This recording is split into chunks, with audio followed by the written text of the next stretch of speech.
Então você tem a causa está onde? Na alma. E o efeito está no corpo físico. Quando vocês vão ao médico, quando nós vamos ao médico, o médico olha para a nossa alma e diz assim: a sua alma está doente? Ou o seu corpo está doente? O corpo. Aí ele dá um remédio para o corpo. Mas ele não cura, ele dá um paliativo. Se for uma coisa simples, o remédio alivia, o remédio existe para isso. Mas se for uma coisa mais complexa que não tem a cura, o remédio não vai adiantar nada. O dia que a medicina levar em conta a existência da alma e a existência do perispírito, ela vai dar um avanço enorme, porque ele vai tratar da doença na causa e não no efeito. Então na prece aqui ele está dizendo: cura minha alma primeiro, antes de curar o meu corpo. Tudo que vocês ouvem aqui, olha, alguns dormem, alguns não prestam atenção, outros prestam, mas o mínimo que ficar, está ficando para a alma de vocês. Para a alma, não é para o corpo, esse ensinamento é para a alma. Quando vocês desencarnarem, vocês vão ver a importância de tudo isso que a gente falou aqui. Aí alguns vão lamentar: eu não dei atenção. Vai todo mundo voltar, vai ouvir tudo novamente, vai ouvir no plano espiritual, vai ouvir aqui. E quantos já morreram aí da nossa obra e que são vistos aqui, sentado aqui estudando? Quantos? Então a pessoa desencarnou, aí a referência dela foi o centro espírita, ela correu para cá, aqui foi recebida e a vida continua normalmente.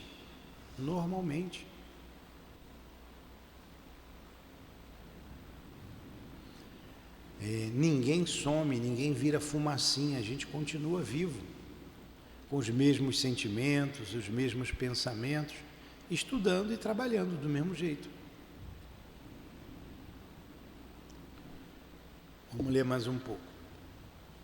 Após esta prece, meus amigos, que o bom Deus sempre ouvirá, a força e a coragem vos serão dadas e talvez também essa cura que pedistes, timidamente, como recompensa da vossa abnegação. Então, Deus sempre nos dá força para passar pelas dificuldades, coragem. Nem sempre o que a gente quer é o que a gente precisa. Muitas vezes a gente precisa passar por aquela prova. Ele vai nos dar força, vai nos dar... Isso nunca vai faltar para a gente, para aquele que ora, para aquele que tem fé. Vocês já ouviram o Salmo, né? O Senhor é o meu pastor e nada me faltará, não é? Não já ouviram esse Salmo? Pois é. O Salmo correto, a maneira correta não é: o Senhor é o meu pastor e nada me faltará. Porque quantas coisas nos faltam? Às vezes nos falta até alimentação, não é? Até o pão de cada dia. A forma correta, a tradução correta é: o Senhor é o nosso pastor e não nos faltará. Olha, é completamente diferente. O Senhor é o nosso pastor e não nos faltará. Ele se fará presente nos momentos de dor e de alegria, da dificuldade e da abundância. Ele vai estar do lado. Então, se eu tiver que passar por uma dificuldade, ele vai estar dando força para a gente. Como a mãe dá força para o filho quando passa por uma dificuldade: vamos lá, você vai conseguir, não é? Você vai arrumar outro emprego, não desista, estuda, vamos embora. É assim que Deus se manifesta em nossas vidas. Então, Ele nunca nos falta. Se a gente entrar em sintonia com Ele, Ele vai nos ouvir. Ele irá nos ouvir sempre. Mas nem tudo acontece como a gente quer. Nem tudo acontece como a gente quer. As coisas acontecem conforme a vontade de Deus. E a vontade de Deus é sempre bom para a gente. Vocês querem ver uma coisa? Vocês gostam de ser pobre? Vocês gostam de ser pobre? A maioria não, uns já estão, né, levam resignadamente. Mas se puder mudar, vocês não mudariam? Então, se pudesse mudar, melhorar, melhoraria. Mas por que que as coisas não acontecem? Não acontecem, às vezes, por inércia nossa, a gente é paradão mesmo, mas é uma prova que a gente precisa passar, porque isso é bom para nós, é bom para o espírito. O corpo morre. Olha, vocês sabem que eu tenho um amor imenso pela minha esposa, né? Sempre coloco aqui em público. O corpo já foi exumado e incinerado. Então as cinzas eu trouxe para cá para o SEAP, numa caixinha, e espalhei ali nas roseiras, as rosas que a gente dedica para ela, que eu dedico, né? Espalhei ali. Então o que é do corpo virou cinza, pó. Vocês já não viram uma fogueira? No final de fogueira não fica aquela cinza? Está a caixinha ali cheia de cinza. Então ainda tem um pouco ali. Hoje eu vou espalhar o restante, vou espalhar para ali, porque o que é do corpo ficou no corpo. Acabou o corpo físico. Mas o que é da alma ficou na alma. Ela está chateada com isso, que eu queimei o corpo, que eu fiz cinza, ainda joguei na terra para adubar, para a rosa nascer mais bonita? Não. Assim como ninguém lembra mais do chinelo velho que já usou há 10 anos atrás. Era um chinelo que vocês usavam. O corpo é também uma roupa que a gente usa. Então eu espalhei ali, né, com respeito, sentindo o meu amor por ela, porque o que é do corpo é do corpo. O que ela traz com ela? O que ela aprendeu. Assim como todo espírito aqui presente traz com ele o que ele aprendeu, o que é dele, o amor, os sentimentos, aquilo é dele, o conhecimento, isso continua. Então, o que vai ficar com vocês? O sentimento que vocês aprenderam, o corpo de vocês vai para a lata do lixo. O cemitério é lata de lixo de corpo. Com todo o respeito que a gente tem ao corpo, que a gente deve ser grato ao corpo físico. A gente deve valorizar o corpo, porque é um instrumento que Deus nos deu para a gente poder progredir, crescer, caminhar. Então essa vida dolorosa, essa vida de dor que o corpo reclama muitas vezes, às vezes o corpo reclama até uma cama para dormir, a gente não tem. Isso vai passar. Isso tudo vai embora. Vai ficar a essência, a experiência de uma vida. Aí vocês podem dizer assim, poxa, mas uma vida demora tanto. Depende do ponto de vista. Viver 80, 90 anos. Quando você olha para a eternidade, não é nada. Se vocês estão com fome, e eu digo, olha, vai atrasar 15 minutos a comida. Aí a pessoa está com fome, ela fica impaciente. 15 minutos não passa, ela olha toda hora no relógio. Mas o que são 15 minutos em relação ao dia? O dia tem 24 horas, 15 minutos não é nada. Às vezes eu dirijo, venho no trânsito, o camarada vem cortando por tudo quanto é lado, acelerando, para ganhar o quê? Nem um minuto, alguns segundos. E às vezes ele para lá na frente no sinal. Aí você vai devagar e chega do lado dele. Ele põe em risco a vida dele, a vida dos outros, pode causar prejuízo a alguém, por causa da ansiedade, por causa da impaciência. Então, infelizmente, nós somos ainda muito ansiosos. Tudo passa. Então, essa vida de dor, ela vai passar. Todos nós tivemos muitas vidas.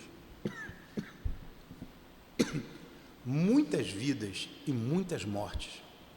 Todos nós nascemos muitas vezes e morremos muitas vezes. Vamos renascer e morrer ainda muitas vezes.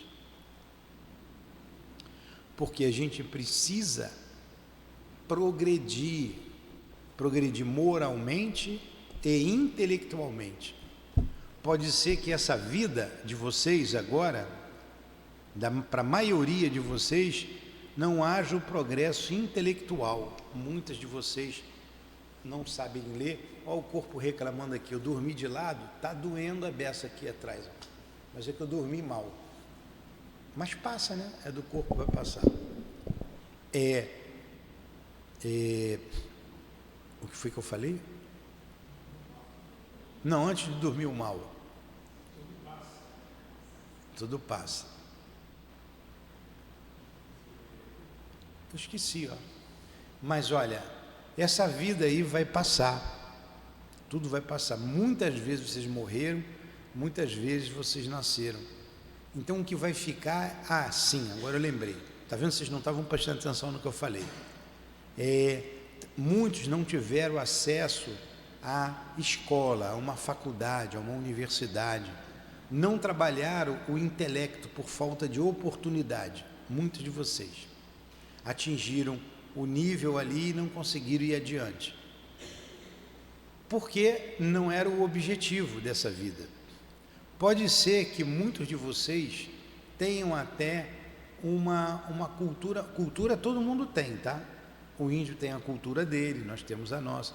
Mas vocês têm uma cultura imensa, muito conhecimento intelectual. Vocês são inteligentes, mas nessa vida não foi para isso que vocês vieram. Vocês não vieram para isso, vocês vieram para desenvolver a parte moral, aprender a não reclamar, aprender que a gente tem fome, que o vizinho também tem, aprender que eu só posso fazer o outro aquilo que eu quero para mim. Então, se eu sofro com determinadas situações e dores que chegam a mim, eu sei que o meu vizinho também sofre.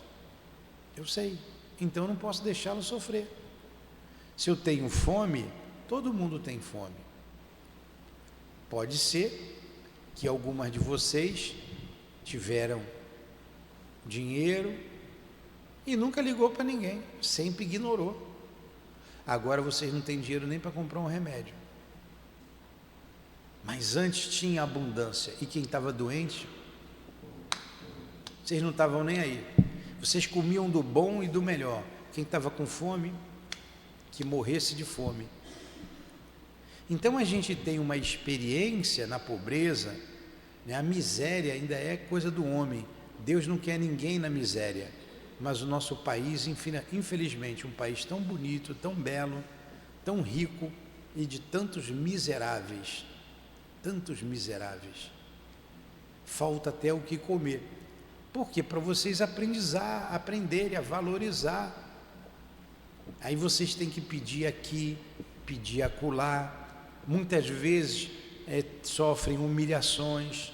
Muitas vezes não era isso que vocês queriam, porque se sentem humilhados, mas tem que ir, porque senão o filho chora de fome. Então é um aprendizado para o espírito, é um aprendizado. Uma vez eu perguntei aqui, quem achasse uma carteira de dinheiro, devolveria? Muitos disseram não, eu achei, achado não é roubado, quem perdeu foi relaxado, né? Pois é, mas não é isso. Então, se eu achar a carteira de dinheiro, eu tenho que ver a documentação que está ali e procurar o dono. O dinheiro não é meu, O dinheiro não é meu. O meu relógio sumiu, eu ganhei um relógio do meu filho, bonito relógio, esse aqui também eu ganhei dele, está aqui. Eu tiro o relógio para dar passe, e deixo, esqueço, acabo esquecendo, é toda hora um problema. Cadê o meu relógio? Alguém pegou. Quem foi que pegou? Eu não sei. Era para a pessoa pegar? Ah, esqueceu aqui, estava bem aqui na cadeira. Não é seu, não pega. Se pegar, pega e entrega ali. Ah, deixei ali na sala de cura. Agora, como é que pode, né? Então, essa pessoa que levou, provavelmente uma pessoa pobre, né? Eu tenho ideia do que aconteceu, mas não aprendeu. Ela ainda quer pegar o que é dos outros. Quando era rica porque roubou todo mundo. Continua pobre roubando as pessoas, levando o que não é dela. Quer dizer, o aprendizado não aconteceu ainda no espírito. Então ele rouba como pobre e rouba como rico. Aí vem numa situação pobre para aprender. Aprendizado para o espírito, para a alma. Então, essa vida não é nada diante da eternidade. A mesma coisa, eu tenho uma saudade imensa da minha esposa. Os dias não passam. O que eu mais quero é estar do lado dela. Mas eu tenho que fazer aqui ainda. A gente vai fazer, mas dá saudade. O tempo não passa, demora a passar, eu não vejo, eu não escuto. Então, isso é o que para mim? Um aprendizado. Aprender a ter paciência, aprender a esperar, a ser resignado. O que é ser resignado? O resignado é aquele que não reclama da vida, das coisas, ele se conforma. É diferente do conformismo. Tem como eu trazer ela de volta? Não tem, então eu tenho que me resignar. O conformista, aquele que se conforma com tudo, é o preguiçoso. A gente tem que trabalhar para melhorar, mas tem coisa que não tem o que fazer. Então a gente tem que ser resignado. Então, aprendendo a ser resignado,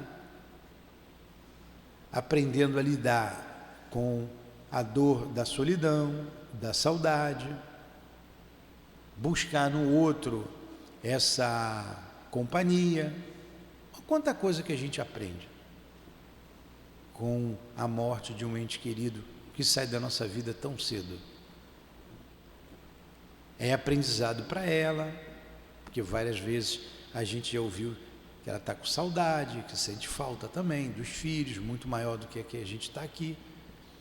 Então é aprendizado para todo mundo, a alma está sempre aprendendo.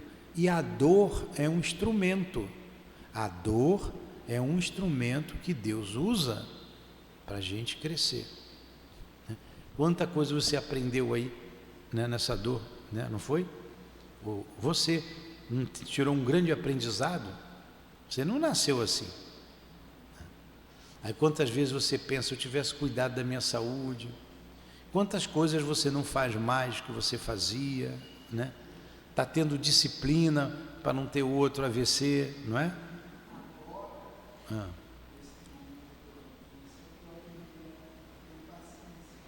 Aprendendo a paciência, e está dizendo, agora aprendi a ser paciente.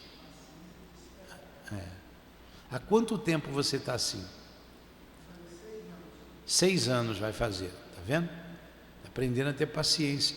A dor ensina, a dor disciplina a gente, a dor faz parte.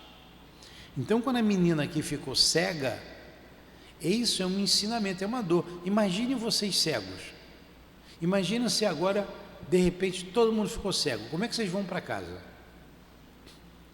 Vai ser difícil, né? Eu vou ter que levar todo mundo no meu carro, só eu que não vou ficar cego. Onde é que você mora? Moro em tal lugar. Por onde, que rua que eu entro? Não sei não, senhor. É tal lugar.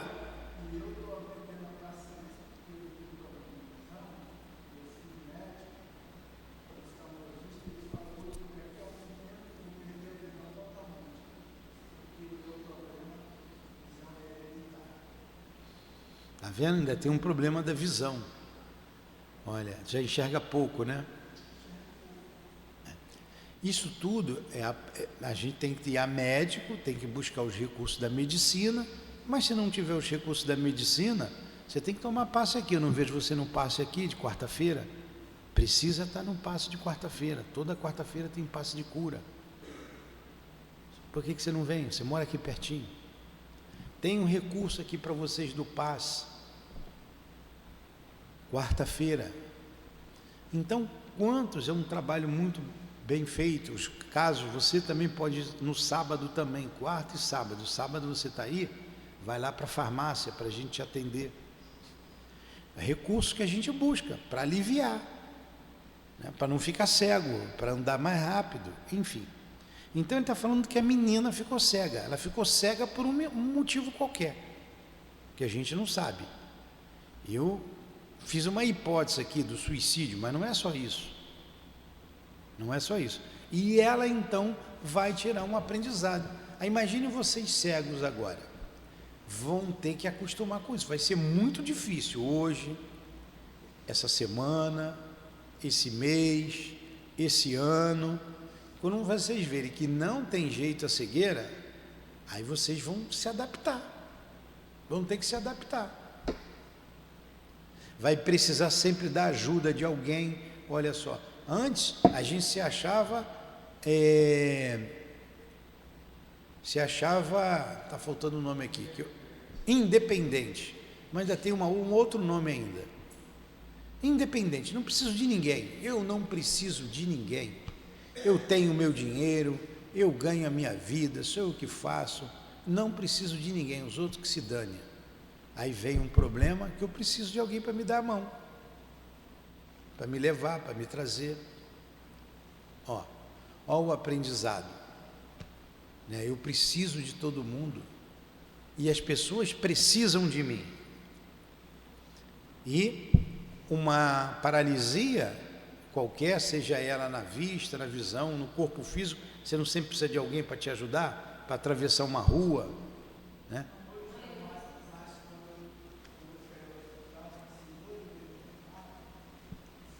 Foi muito difícil, né?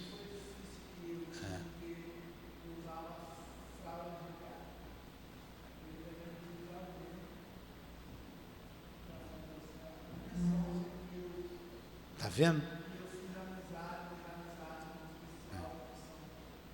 Aí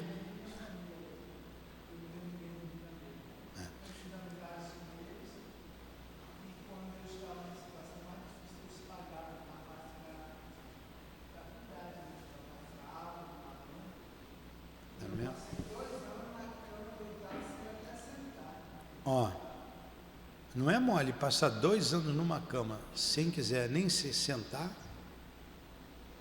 Então é um aprendizado. Quanta coisa não passou pela cabeça dele, analisando a vida, não é? O que deixou de fazer, o que fez de errado, o que fez de certo, as pessoas com que ele conviveu, quem ele prejudicou, quem ele amou, quem ele traiu ou não traiu, ou foi traído, ou essas coisas todas nesse momento passam na nossa cabeça, a gente raciocina, é um aprendizado para o espírito. E muitas vezes no dia a dia a gente vai fazendo uma coisa atrás da outra e não para raciocinar, para pensar.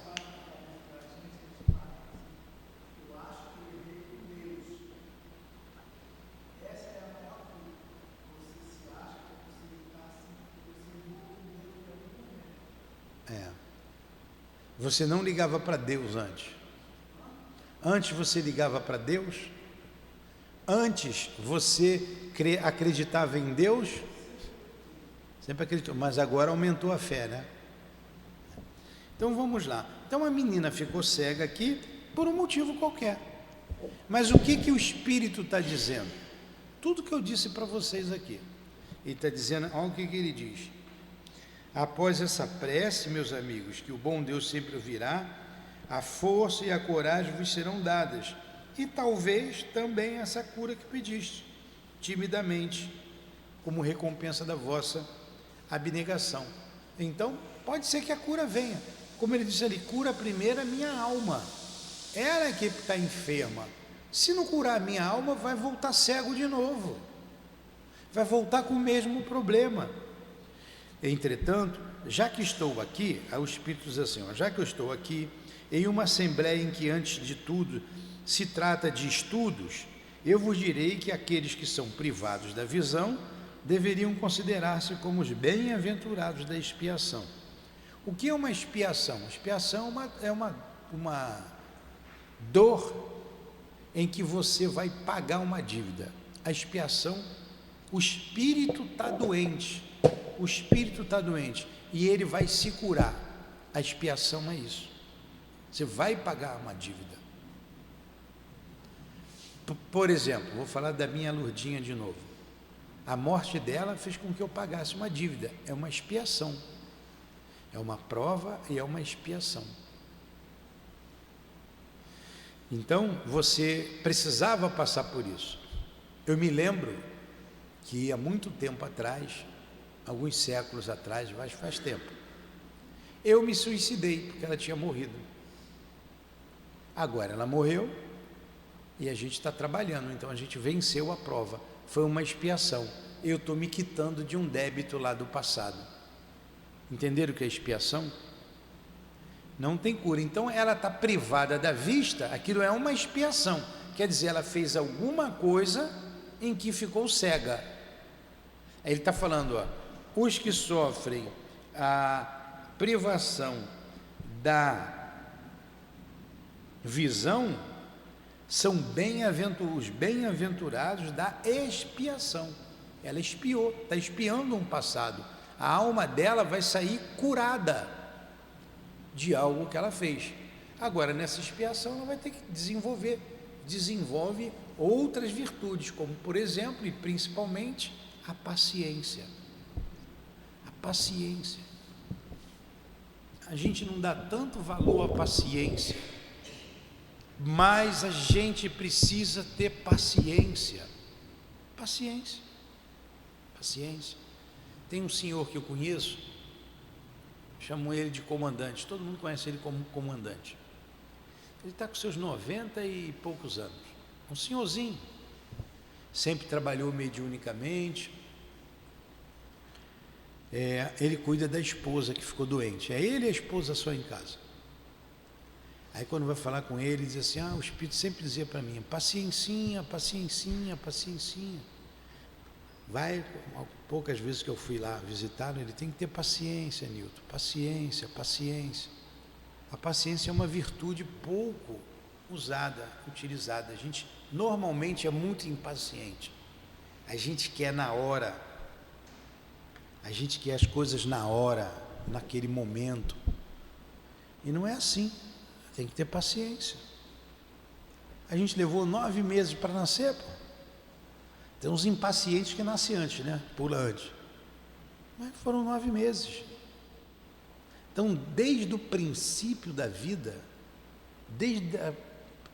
da nossa chegada aqui, a gente teve que ter paciência. A mãe teve que ter paciência e nós também, dentro do útero, aguardando esse tempo todo, o corpinho se formar, se desenvolver, para na hora certa vir a vida. E que chega aqui, a gente quer tudo para ontem.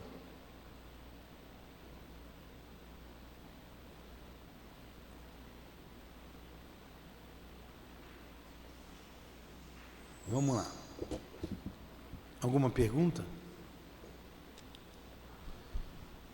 Lembrai-vos de que Cristo disse que era preciso arrancar o vosso olho se ele fosse mau, e que era preferível atirá-lo ao fogo a deixar que ele se torne a causa da vossa perdição.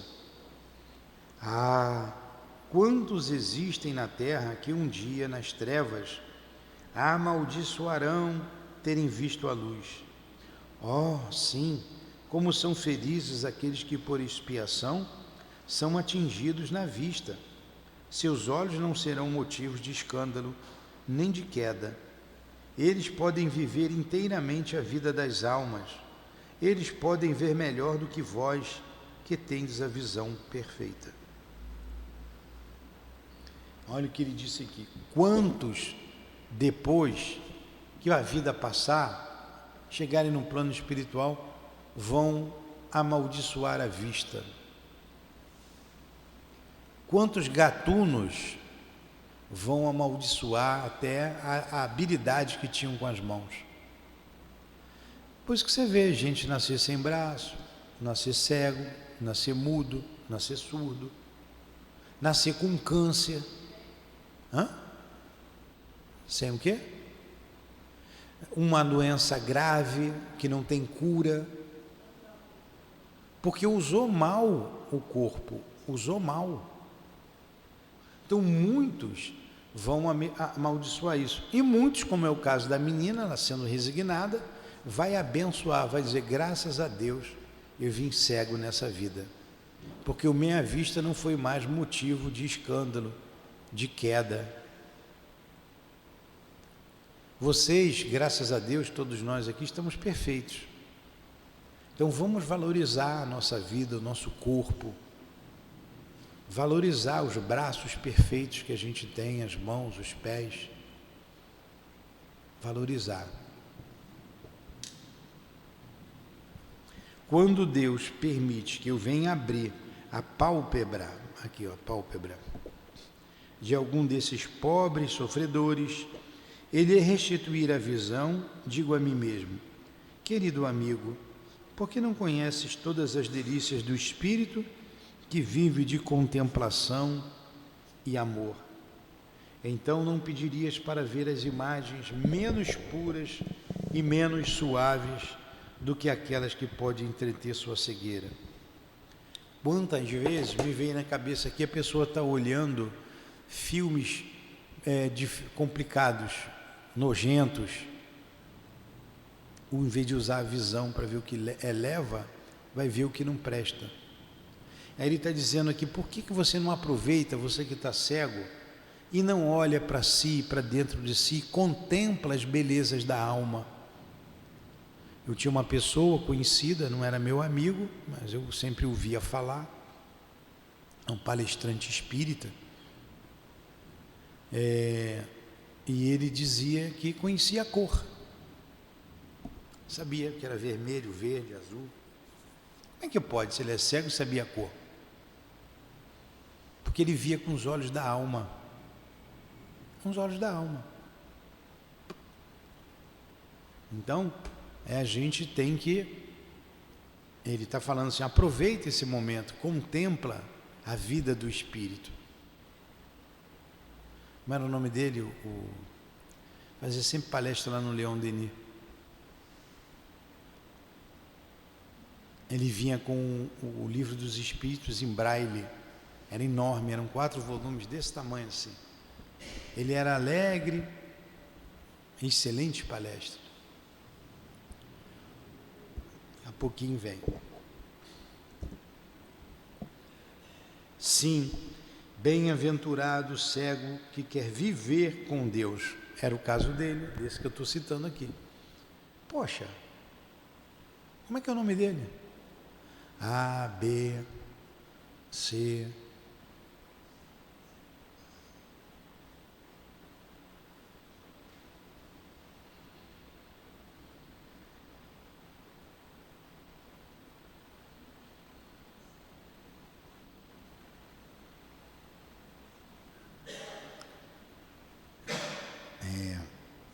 Vamos continuar. A imagem dele está na minha cabeça aqui. Ele falando. Olha, vocês já viram que eu tenho dificuldade de guardar nome. Altivo também tinha, mas eu tenho uma dificuldade imensa. Eu esqueço, mas foge da minha cabeça. Mas vamos lá. Sim, bem-aventurado o cego que quer viver com Deus. Mais feliz do que vós que estáis aqui. Ele sente a felicidade, toca, vê as almas e pode com elas se dirigir às esferas espirituais que os predestinados da vossa terra nem mesmo conseguem ver, porque ele está vendo, percebendo a vida espiritual. Acreditar em mim, os olhos abertos estão sempre prontos a fazer a alma cometer erros.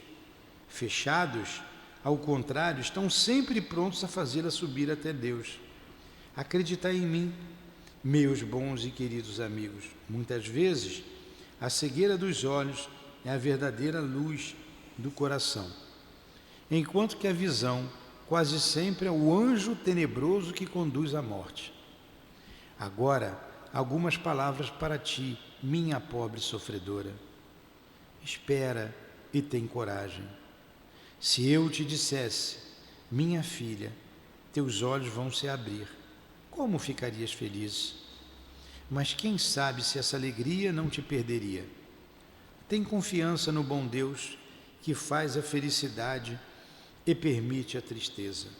Farei tudo o que me for permitido por ti, mas por tua vez, ora e principalmente pensa bem em tudo quanto acabei de te dizer.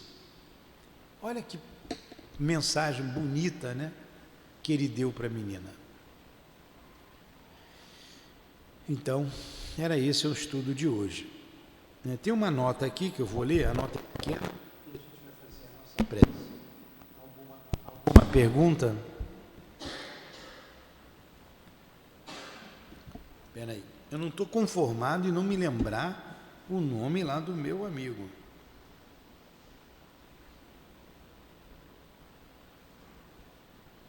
Caramba!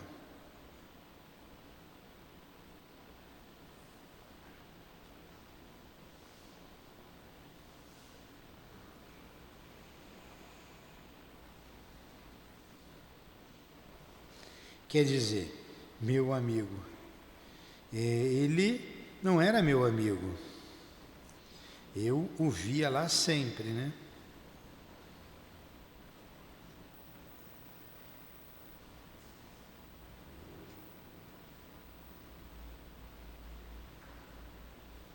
Aí vem aqui o cego de Jericó. Se eu tivesse visto o nome dele aqui, eu lembraria. Caramba! Está vendo como a nossa mente foge? Ele já desencarnou já.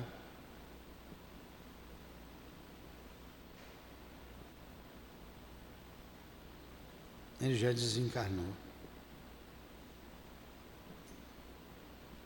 Então não é para eu lembrar mesmo. Vou ler a nota aqui para a gente rezar, tá? Quando passamos por uma aflição e ela não é consequência de nenhum ato praticado na vida presente, é preciso procurar sua origem em uma existência anterior. Então, quando passamos por uma aflição, por uma dor qualquer, e não é consequência de alguma coisa que a gente fez agora, é consequência de uma outra vida. Por exemplo, o Altivo foi visitar uma pessoa que caiu de moto. Ele tinha 18 anos, um rapaz forte, bem saudável. O pai deu uma moto, ele abriu o portão, caiu, bateu com a cabeça no meio-fio. Não deu nem uma voltinha na moto. Ficou tetraplégico. Não mexia nem a cabeça mais, só falava. Então, um rapaz novo, forte, olha que dor para os pais e para ele também. Condenado até morrer ali. Aí o espírito perguntou, aí ele perguntou para o doutor Herman, né? Por que aquilo ali? O doutor Herman falou assim, isso aqui é misericórdia de Deus. Então, se ele estaria ainda no mundo espiritual sofrendo a consequência do suicídio que ele cometeu. Ele se enforcou, botou uma corda no pescoço e pulou. Quando ele fez isso, o pescoço fraturou. Foi para trás, fraturou a primeira vértebra. E assim ele desencarnou. Mas atingiu o perispírito dele. Foi tão violento que atingiu o perispírito. Para ele não ficar lá sofrendo tanto tempo, ele reencarna. Olha, no decorrer da vida, um acidente ou um incidente qualquer, bobo, como estava ali a marca ali, igual uma luz de alerta, atingiu, ele ficou tetraplégico. Ah, foi Deus que castigou? Não. Foi o ato que ele cometeu, que ele atingiu o perispírito, e só tem uma maneira de curar aquilo, voltando no corpo físico. Aí o corpo físico funciona como um mata-borrão. Sabe o que é mata-borrão, né? Se cair uma gota d'água aqui, eu pegar um papel e fazer isso, o papel mata borrão, tirou a água dali. E ele teve aquela dificuldade, viver naquela situação até desencarnar. Então o que ele está dizendo, quando passamos por uma aflição e ela não é consequência de nenhum ato praticado na vida presente, é preciso procurar sua origem em uma existência anterior. Os fatos que habitualmente chamado de capricho do destino, no caso desse garoto, foi um capricho do destino, nada mais são que os efeitos da justiça divina. Deus não aplica punições arbitrárias. Ele quer que haja sempre uma correlação entre a falta cometida e a pena aplicada. Se ele, em sua bondade, colocou o véu do esquecimento sobre os nossos atos passados, por outro lado, nos indica o caminho, dizendo: quem matou pela espada, morrerá pela espada. Palavras que podem ser traduzidas assim: sempre se é punido naquilo que se pecou. Sempre é punido naquilo que se pecou. Portanto, se alguém sofre pela perda da visão, é porque a visão foi para ele motivo de queda. Talvez também tenha sido a causa da perda da visão de uma outra pessoa. Talvez alguém tenha se tornado cego pelo excesso de trabalho que ele lhe impôs, ou em consequência de maus tratos, de falta de cuidados, etc. E então sofre agora a pena de talião. Em seu arrependimento, ele mesmo pôde escolher essa expiação, aplicando a si mesmo estas palavras de Jesus: se o seu olho é motivo de escândalo, arrancai-o. Então ele pode ficar cego também, porque ele impôs a cegueira ao outro. Ele explorou o trabalho do outro, ele feriu alguém. Então tem uma série de circunstâncias, né? Uma série de situações. Quando eu falo aqui da pobreza, que todos nós viemos da pobreza, alguns estão ainda, não quer dizer que todo mundo usou mal, não. A vida anterior também não é isso. Também não é só isso. Pode ser isso, se for isso, é uma expiação. Mas pode ser também que nós estamos aqui experimentando. Aquele que não reclama, mostra que ele é resignado. Aquele que reclama da vida, mostra que ele não queria vir pobre, veio porque foi obrigado. Aí caracteriza-se a expiação. Porque todos nós, todo mundo tem que passar pela prova da riqueza e pela prova da pobreza. É da lei. Não significa apenas que eu estou espiando. Pode ser que eu estou experimentando. Meu Deus, eu quero passar pela prova da pobreza. Pode ser. Entenderam? Ali a gente vai estudar lá na frente um texto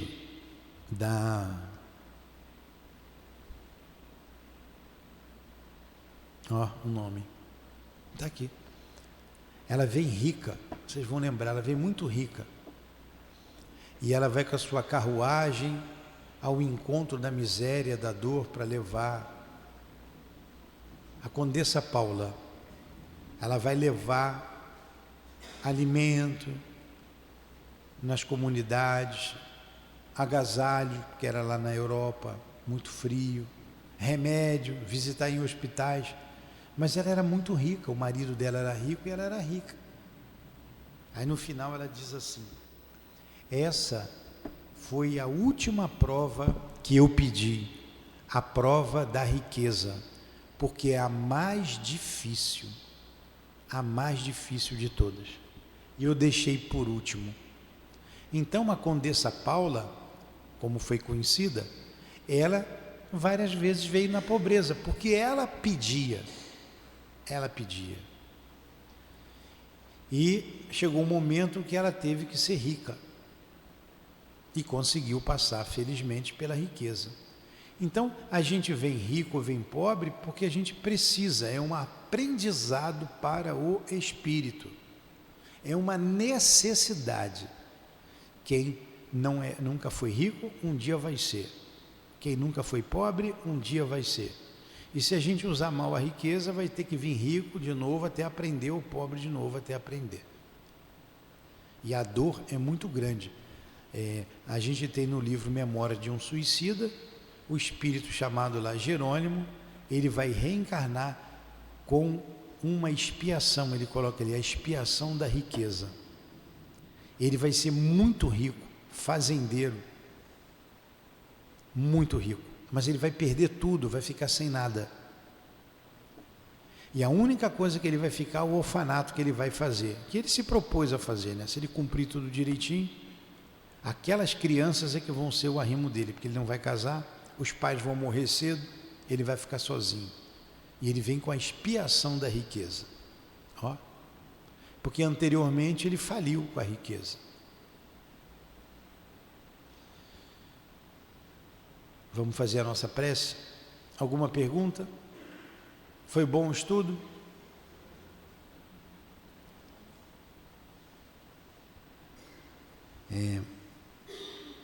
Pai nosso, que está no céu,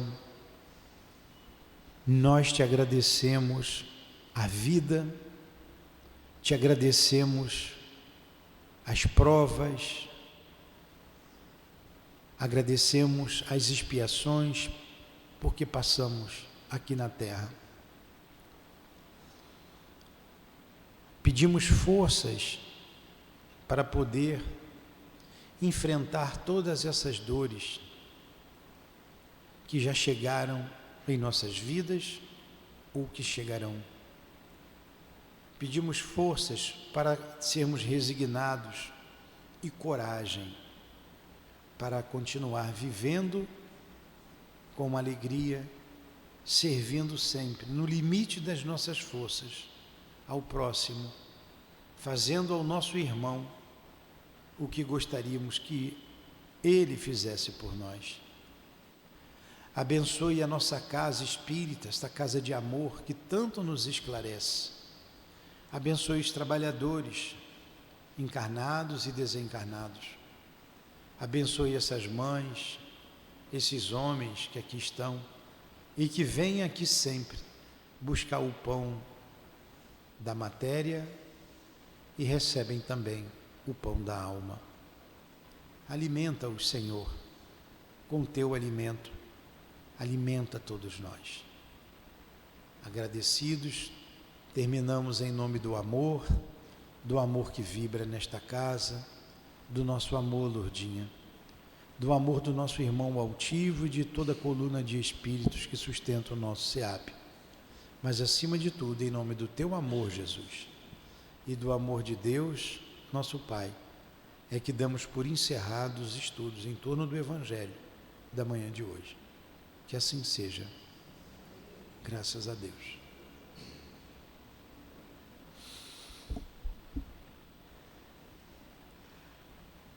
SEAP, Centro Espírita Altivo Panfiro. Uma casa de amor.